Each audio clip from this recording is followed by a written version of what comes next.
આજ રોજ અમે લીમખેડા કોંગ્રેસ સમિતિ વતી મામલતદાર સાહેબશ્રીને આજે આવેદનપત્ર આપવા માટે આવ્યા છીએ કે અત્યારે કમોસમી વરસાદના કારણે લગભગ આખા ગુજરાતના તમામ ખેડૂતોને બહુ ભારે નુકસાન અને હોનારત થઈ છે।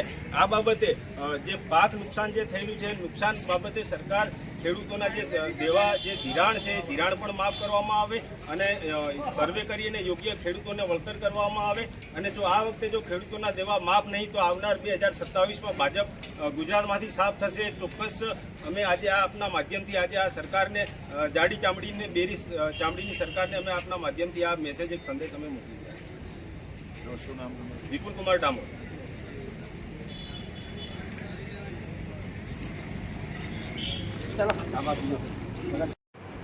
ગયા ચોમાસામાં ભારે વરસાદ પડવાથી ખરીફ પાકને ભારે નુકસાન થયું છે અને જમીનમાં ભેજ વધારે હોવાથી શિયાળુ પાક પણ થઈ શકે એમ નથી। એટલે અમે આપના માધ્યમથી સરકારને અમારો અવાજ પહોંચાડવા માંગીએ છીએ કે